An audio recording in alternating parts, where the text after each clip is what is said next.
Hello guys, welcome again with a new topic that is double fertilisation. जैसा कि last class में मैंने आपको स्ट्रक्चर के बारे में बताया था एम्ब्रियो सैक के, तो ये बहुत ही ज्यादा इंपॉर्टेंट टॉपिक है। डबल फर्टिलाइजेशन बहुत ज्यादा बार पूछा जा चुका है। Even in the case 10th class भी है, 11th क्लास में भी और 12th क्लास में, तीनों क्लासेस में है, चाहे वो सीबीएसई हो चाहे वो आईसीएसई हो, तीनों जगह हमें ये टॉपिक देखने के मिलता है, डबल फर्टिलाइजेशन। तो सबसे पहले इंपॉर्टेंट बात करेंगे कि किसके द्वारा डिस्कवर किया गया था, दैट इज नेविस्टिन। ठीक है, इन द ईयर 1898 में लिलियम प्लांट, ठीक है, इस प्लांट में, लिलियम प्लांट में यहां पर ये डिस्कवर किया था नेविस्टिन ने, डबल फर्टिलाइजेशन।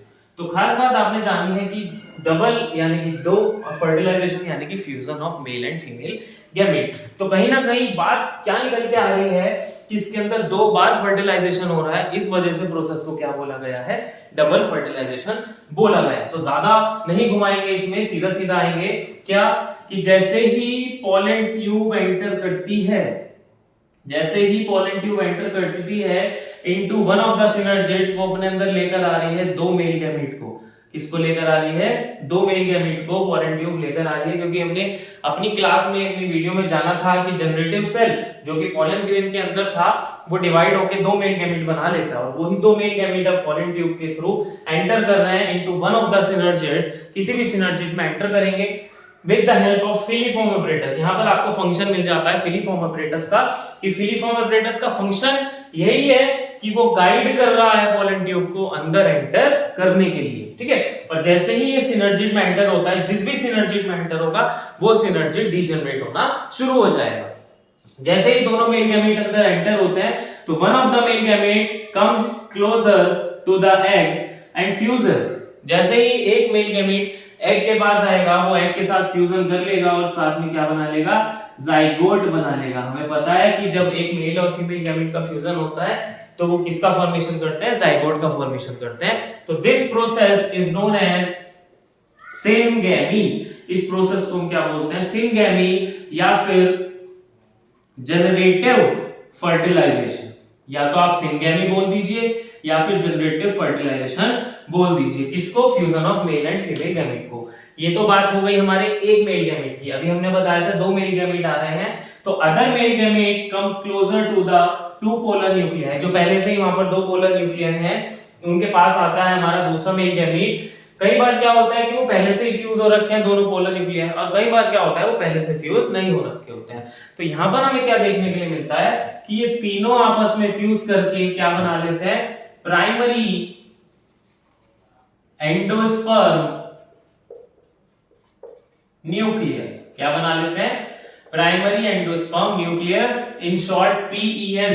किस नाम से जाना जाता है इसको, PEN, that is primary endosperm nucleus. तो आपने यहां पर देखा कि इसमें तीन न्यूक्लियस का फ्यूजन हुआ, that is the process is known as triple fusion. इसलिए प्रोसेस को किस नाम से जानते हैं, ट्रिपल फ्यूजन। क्यों, क्योंकि यहां पर तीन न्यूक्लियस का फ्यूजन हुआ है। तो जब तीन न्यूक्लियस का फ्यूजन हुआ है तो पीईएन की प्लॉइडी क्या होने वाली है, 3n। क्वेश्चन बहुत बार पूछा जा चुका है कि पीईएन की प्लॉइडी क्या है, 3n है, क्योंकि यहां पर तीन न्यूक्लियस का फ्यूजन हुआ है। और जाइगोट की प्लॉइडी हमेशा आपको पता ही है क्या होती है, 2n होती है। तो डबल फर्टिलाइजेशन में आपने बताना है कि एम्ब्रियो सैक के अंदर जाकर दो मेल गैमीट में से एक मेल गैमीट फ्यूज हो जाता है एग के साथ, जिसे हम सिनगैमी बोलते हैं, और दूसरा मेल गैमीट फ्यूज हो जाता है पोलर न्यूक्लियाई के साथ, दोनों के, जिसे हम ट्रिपल फ्यूजन बोलते हैं। और एक ही एम्ब्रियो सैक में दो बार फर्टिलाइजेशन हो रहा है, that is why the process is known as double fertilisation. और ये जो पीईएन था, ये किसके अंदर है, प्राइमरी एंडोस्पर्म सेल के। किसके अंदर है, प्राइमरी एंडोस्पर्म सेल के। यानी कि प्राइमरी एंडोस्पर्म सेल के अंदर क्या क्या आ गया, सेंट्रल सेल आ गया आपका, क्योंकि सेंट्रल सेल के अंदर ही थे। तो सेंट्रल सेल प्लस पीईएन, यानी कि सेंट्रल सेल को अगर हम पीईएन में देख रहे हैं तो क्या कहला रहा है, प्राइमरी एंडोस्पर्म सेल, यानी कि एंडोस्पर्म को बनाने वाला पहला सेल, जिससे आगे चल के क्या बनेगा, एंडोस्पर्म बनेगा। और आपको पता है एंडोस्पर्म की प्लॉइडी यहां पर इसी वजह से क्या होती है, 3n होती है। ये आपने याद रखना है कि एंडोस्पर्म की प्लॉइडी यहां पर क्या होती है, 3n होती है, ठीक है। याद रखिएगा, हमेशा याद रखिएगा एंडोस्पर्म की प्रोबेबिलिटी क्या है 3n in the case of angiosperms. हमेशा याद रखिएगा, बहुत ज्यादा क्वेश्चन पूछा जाता है। तो प्राइमरी एंडोस्पर्म सेल आगे चल के क्या बना लेगा, एंडोस्पर्म बना लेगा।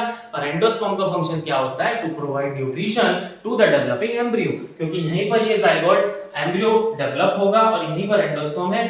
तो पहले एंडोस्पर्म का बनना जरूरी है, तभी थोड़ा बहुत न्यूट्रिशन बनेगा और वो आगे चल के एम्ब्रियो को न्यूट्रिशन प्रोवाइड करेगा। तो this is all about the double fertilisation. Next video में क्वेश्चंस डिस्कस करेंगे, और जो पिछला हमने वीडियोस डाली उनको ज्यादा से ज्यादा शेयर करिए। Thank you.